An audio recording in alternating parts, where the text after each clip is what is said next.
Si tu utilises ChatGPT, que ce soit pour écrire ou pour coder, tu vas adorer cette nouvelle mise à jour. Ça s'appelle Canva, c'est disponible dès maintenant pour tous les utilisateurs plus de ChatGPT. Donc tous ceux qui ont pris l'abonnement, que ce soit personnel ou en équipe, vous avez accès dès aujourd'hui à cette nouvelle fonctionnalité et on va regarder ça ensemble tout de suite. Du coup, on se retrouve sur l'interface de ChatGPT comme d'habitude et là vous allez voir qu'en sélectionnant le modèle en haut à gauche, vous avez un tout nouveau modèle qui s'appelle GPT-4o with Canva. C'est un modèle en bêta et je vais vous montrer tout de suite la nouveauté, c'est vraiment incroyable. Donc on va tester un tout petit prompt très rapidement.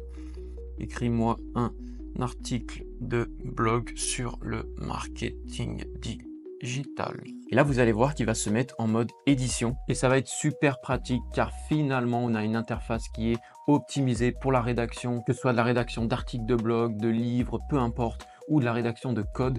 On a finalement une interface sur la droite avec notre contenu et une interface sur la gauche directement.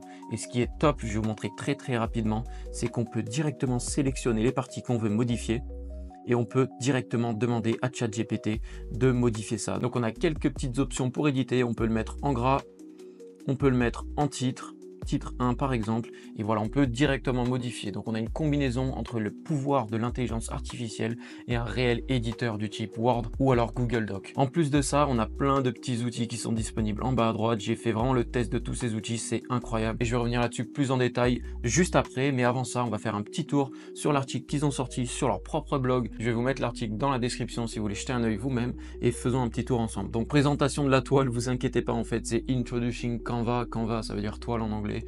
Google Traduction m'a traduit ça mot pour mot, mais bon, c'est pas grave, je vous l'ai mis en français. Donc ils ont sorti ça il y a à peine plus de 24 heures, donc le 3 octobre 2024, c'est déjà sorti. Et en fait, si on fait un petit tour, on voit qu'ils nous ont vraiment travaillé une nouvelle interface, donc c'est exactement l'interface que je vous ai montré à l'instant. Et si on descend un peu, ils prônent vraiment une meilleure collaboration avec ChatGPT et c'est bien le cas parce qu'avant on n'avait pas ce genre d'interface, on avait uniquement sur Claude par exemple, donc Claude avait pris un peu d'avance là-dessus, mais ChatGPT les a clairement rattrapés. Et aujourd'hui on voit que ChatGPT nous propose encore mieux que Claude parce qu'ils ont ajouté plein de petits outils, c'était les petits outils qu'on avait en bas à droite. Donc si on regarde rapidement, suggérer des modifications, donc ChatGPT propose lui-même des modifications et des améliorations à votre contenu, c'est vraiment pas mal. On peut ajuster la longueur du texte, modifier le niveau d'écriture, ajouter une touche finale, ajouter des emojis et tout ça est disponible très rapidement. Donc je vous laisse un peu regarder la vidéo qu'ils ont fait, on voit que là il est en train de rédiger un article et là on peut voir qu'ils interagissent directement avec les petits outils qu'on a en bas à droite, donc par exemple le niveau d'écriture,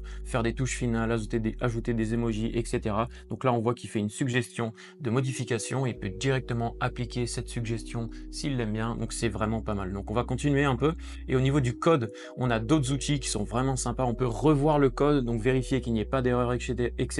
Ajouter des journaux, donc en fait il s'agit des logs pour les développeurs, ne vous inquiétez pas. Ajouter des commentaires au code, ça peut être très pratique. Corriger des bugs et surtout port vers un autre langage et ça c'est vraiment excellent, j'y reviens plus tard, mais en gros on peut traduire très facilement un code d'un langage vers un autre avec cette nouvelle fonctionnalité et c'est excellent. Du coup on reprend un peu l'exemple que j'ai eu avec mon marketing digital et on va tester un peu ces nouvelles fonctionnalités. Donc là vous voyez que j'ai pu très facilement changer ce titre pour le mettre en gros, mais si je le resélectionne comme ceci, vous voyez qu'en fait on a une petite bulle ici, demander à ChatGPT, et là par exemple je peux dire rends ce titre plus épique. Là j'envoie, là vous voyez que sur la gauche il est en train de réfléchir et là sur la droite directement il va me sélectionner lui-même la partie et il me l'a rendu plus épique. Le marketing digital, maîtriser et conquérir l'univers numérique. Effectivement c'est plus épique, mais vraiment ce qui est important à retenir ici c'est que avant ça, si on voulait changer le titre, on devait dire à ChatGPT « Peux-tu me changer le titre ?» blablabla et ChatGPT nous régénérait absolument tout l'article. C'était une perte de temps, c'était pas intuitif et on se perdait dans nos modifications. Là, c'est vraiment hyper pratique. En plus de ça, si j'aime pas la modification, on a une petite flèche en haut à droite, version précédente et on revient en arrière instantanément. Ça, c'est vraiment top. On va passer un peu à la suite. Hop, restaurer cette version, donc je vais garder cette version. On va passer un peu à la suite, on va regarder un peu ce qu'on a ici. Donc du coup, suggérer des modifications. Donc si je clique dessus, hop, et que j'envoie, vous verrez que ChatGPT, un peu à la manière de commentaires sur un Google Doc ou sur un Word, il va surligner des textes et il va me proposer des suggestions. Donc là, par exemple, l'introduction est informative, mais elle pourrait être rendue plus engageante, blabla. Et si j'aime bien sa suggestion, je peux tout simplement cliquer dessus, appuyer sur appliquer, et donc là, du coup, il va vraiment faire ce qu'il a proposé. Donc là, c'est en train de charger juste ici. Et du coup, il a appliqué sa modification directement. Donc ça, c'est vraiment pas mal. Si vous voulez un peu développer un article, développer un texte que vous avez commencé à taper, c'est vraiment top. Donc ça, c'est pour les modifications et les suggestions. Donc c'est vraiment pas mal. Ensuite, on peut ajuster la longueur. Donc ça, c'est hyper intéressant. Ça nous est arrivé pas mal de fois de dire à ChatGPT, c'est trop long, c'est trop court. Mais on n'arrive jamais exactement à la taille à laquelle on a pensé. Alors que là, on peut directement avoir un petit curseur plus court, le plus court, conserver la longueur actuelle, plus long, etc. Donc moi, je vais demander le plus court. J'applique. Et là, directement, il va repasser sur mon article et il va le rendre plus court. Et vous voyez que ça se fait en direct devant vous. Et là, il a vraiment condensé mon article et il l'a résumé et il est beaucoup plus court maintenant et c'est vraiment top. On regarde un peu les autres. Niveau de lecture, ça c'est vraiment excellent. Ça va nous permettre d'adapter le type d'écriture et vraiment l'accessibilité de notre article ou de ce qu'on est en train de rédiger à n'importe quel lecteur. Donc par exemple ici, conserver le niveau actuel. Si on veut le rendre plus technique, on peut le monter vers le haut, lycée, université, enseignement supérieur. Si on veut le rendre plus accessible, on peut descendre vers le bas. Donc si vous rédigez un texte qui est technique, vous allez utiliser vos propres termes, que ce soit par exemple moi pour du langage de programmation ou autre. Je vais utiliser des termes qui sont techniques mais pas très accessibles. Donc je peux rédiger mon article comme je l'entends, avec les termes que je veux, les termes qui me parlent, et uniquement grâce à cette fonctionnalité, l'article va être rendu accessible à n'importe qui grâce à ChatGPT et cette nouvelle mise à jour. Donc ça, c'est vraiment excellent. Et là, vous voyez qu'il a directement rendu ça beaucoup plus accessible. Donc là, il repasse ligne par ligne dessus, il me refait la conclusion. Et voilà, on a un article qui est encore plus accessible. Je vous montre un petit truc rapidement aussi. Imaginons, j'aime pas cet article, j'aime pas ce passage, pardon. Supprime-moi ça.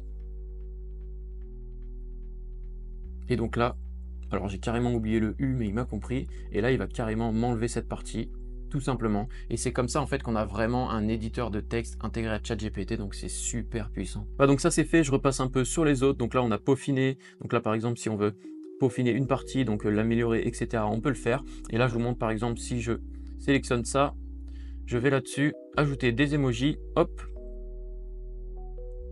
Là, vous allez voir qu'il va me reprendre le texte, il va m'ajouter quelques emojis à mon texte. Donc ça peut être intéressant, voilà, si vous voulez faire un petit message un peu plus engageant. Donc là, vous voyez que j'ai sélectionné une partie, donc il m'a ajouté des emojis uniquement sur cette partie. Mais là, je peux lui dire, ajoute ça partout. Donc là, il sait que je parle des emojis parce que c'est la dernière interaction qu'on a eue. Et donc là, voilà, il va m'ajouter des emojis de partout. Donc voilà, vous avez compris, on a vraiment une interface qui est hyper puissante pour faire vraiment de l'édition de texte et de programmation. Je vais y revenir juste après. Et donc voilà, une fois qu'on a fini avec notre modification, on peut tout simplement aller en haut, copier le texte et l'envoyer dans n'importe quel éditeur si vous voulez le sauvegarder ou peu importe. Donc voilà, c'est hyper pratique. Du coup, cette fois, on repasse sur un autre exemple, mais cette fois pour du code. Donc je vais lui demander de faire un truc très simple. Fais-moi une landing page en React T6 avec CSS pour un site qui vend une paire de chaussures. Voilà, ça c'est vraiment un truc ultra basique, donc il devrait me sortir du coup du code, et que ça correspondrait du coup à du code en React, donc c'est un langage de programmation. C'est celui de Meta d'ailleurs pour l'anecdote. Mais bref, c'est pas très important. Ce que je vais vous montrer ici, ça va être vraiment un peu les fonctionnalités qui nous ajoutent. Donc une fois de plus, on a vraiment cette interface qui est top, où à gauche, on a vraiment le chat avec l'IA, et à droite, on a vraiment le résultat. Et nous, on va vraiment travailler sur le résultat. Donc je vais vous montrer très rapidement. Imaginons là, j'ai un footer, je lui dis donc le footer, c'est le bas de la page, vous l'avez compris. Et là, du coup, on va lui demander d'ajouter quelque chose au footer. Vous allez voir, ça va être super rapide. Ajoute des liens avec des icônes vers mes réseaux sociaux. YouTube, Instagram, TikTok. Et mets un lien vers mon profil. Mon profil et mon nom, c'est Thomas BSSH. Et d'ailleurs, c'est mon vrai nom sur TikTok, Instagram et YouTube si vous voulez me suivre. Et là, on voit qu'il repasse sur tout le code ligne par ligne. Donc, il analyse où est-ce qu'il doit faire une mise à jour. Et quand il va arriver sur le footer, il va m'ajouter mes icônes. Donc là, on voit qu'il a réussi à m'ajouter mes liens. Et en plus, il a mis vraiment exactement le lien vers ma propre page Instagram. Donc, c'est vraiment top. On peut vraiment interagir section par section avec le code. Et c'est vraiment pas mal. Maintenant, laissez-moi vous montrer un peu les petites fonctionnalités qu'on a pour le code. Et ça, c'est vraiment super. On a du coup ajouté des commentaires. Donc là, si je veux ajouter des commentaires au footer, je sélectionne le footer, ajouter des commentaires. Et pour tous les développeurs, vous savez très bien à quel point c'est pénible des fois de mettre les commentaires soi-même. Là, on peut directement demander à ChatGPT avec cette fonctionnalité de nous ajouter les commentaires automatiquement et on peut en plus sélectionner uniquement la partie qui nous intéresse. Donc là, on voit qu'il est en train de m'ajouter des commentaires. Donc là, image section, feature 2, feature 3, review section, excellent. Donc c'est vraiment la bonne structure pour une landing page. En plus de ça, Buy Now button et la Function section, il va mettre Social Link, voilà, YouTube, Instagram, voilà. Donc il m'a ajouté tous mes commentaires et en plus c'est exactement le bon format pour du React. C'est un peu spécial, mais voilà, c'est ça, c'est crochet / étoile sur du React, donc c'est nickel. Ensuite, regardons un peu ce qu'il y a d'autre. Là, on a du coup ajouté des journaux, donc ajouter des logs. Donc là, c'est pareil, voilà, on va mettre des console logs sur cette page. Bon, là, ça sert pas à grand chose parce que c'est une landing page. Les développeurs me comprennent très bien, il ne devrait pas y avoir de bug sur uniquement une page, mais voilà, ça peut être vachement utile.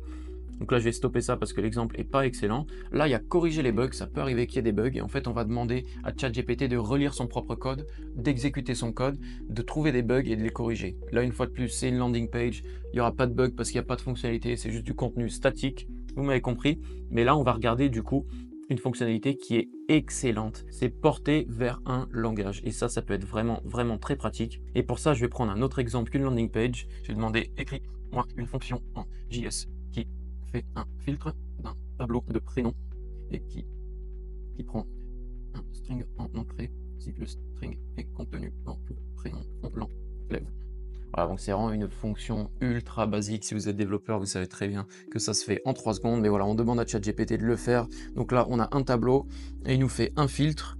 Pour ce résultat filter prénom, il nous a sorti une fonction qui est ultra simple. Donc voilà, en gros, on a une liste de prénoms. Si on lui envoie un string à enlever, donc en fait un mot, Ali, si le prénom contient Ali, donc là Alice et Alicia, ça va nous sortir le prénom de la liste et on va avoir uniquement en résultat Bernard, Chloé, David. Vous avez compris. Bref, petite fonction, tout ça pour vous montrer que ici, si on clique sur porter vers un langage et qu'on appuie par exemple sur Python, il va directement nous traduire tout le code en Python en quelques secondes et c'est excellent. Et vous voyez qu'il a déjà fini. J'ai même pas accéléré la vidéo, c'était ultra rapide. Après, c'était vraiment une fonction pas très complexe, mais vous avez compris le potentiel. Si vous avez du code, si vous trouvez du code sur Internet, mais qu'il n'est pas dans votre langage, vous l'envoyez ici, vous vérifiez un peu, vous l'éditez et vous pouvez carrément le traduire dans un autre langage. Par exemple, du JavaScript, du Java, du C++.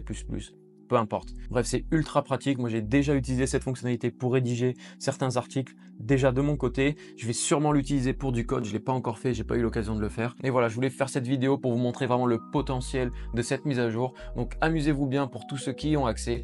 Tous ceux qui vont faire de la rédaction de texte ou de code, vous allez adorer. Moi, j'ai adoré. Donc voilà, c'est déjà la fin de cette vidéo. C'était une petite vidéo rapide sur cette actu-là, mais je pense que ça valait vraiment le coup que je vous fasse une vidéo dessus. Si ça t'a plu, lâche un petit like, laisse-moi un petit commentaire pour me dire ce que tu as pensé de cette mise à jour. Et surtout, n'oublie pas de t'abonner pour ne pas rater les prochaines mises à jour. Je fais énormément de tutoriels sur cette chaîne avec l'intelligence artificielle. C'était Thomas, merci d'avoir regardé. À la prochaine.